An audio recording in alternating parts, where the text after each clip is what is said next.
Hello, and welcome to another Half-Life 2 mod review. And today, let's take a look at Combine Destiny.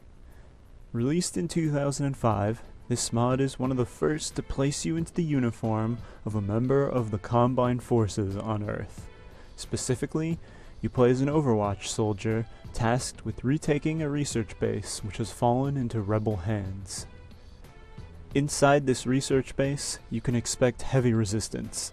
I won't say this mod is hard, but I also feel like it is a bit more difficult than Half-Life 2. With a large number of rebels hiding out in the base, plus a huge number of headcrabs and zombies as a result of Combine shelling before your arrival, you may find yourself in situations where your ammunition is uncomfortably low, so make sure you aim carefully and use the stun stick when you can.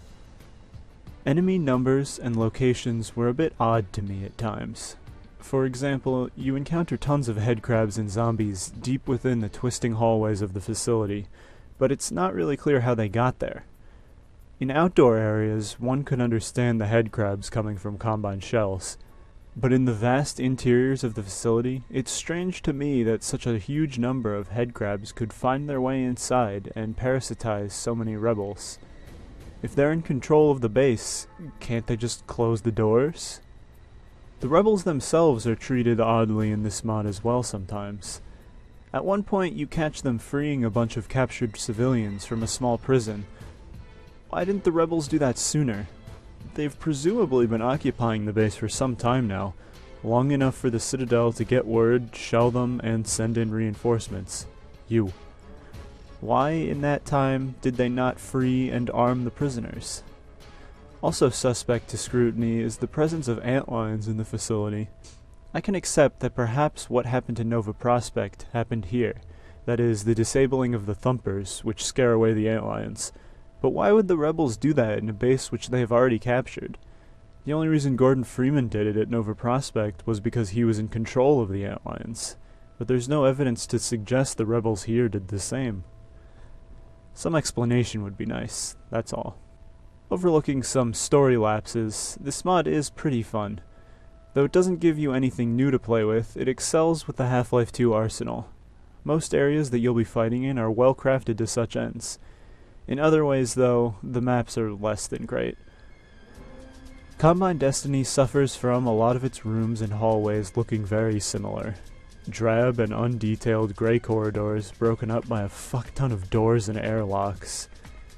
Whenever you aren't engaged in a fight, the mod can drag on, not presenting you with anything interesting to look at besides poorly lit concrete walls arranged in a way that is often too cramped or broken up by doors to run through quickly.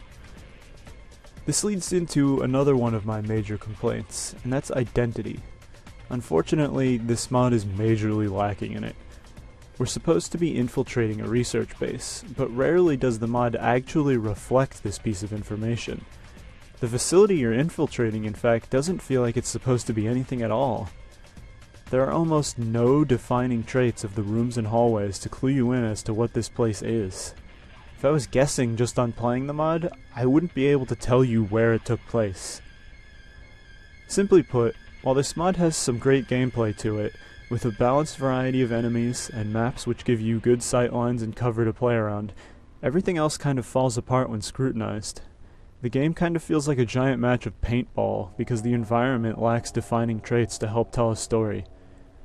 If you want a bit of a romp playing around with some good Half-Life combat, you might enjoy this mod, but its soullessness will likely leave you unsatisfied in the end. That's all for this mod review. Like and subscribe for more. But, in the meantime, this is where I get off.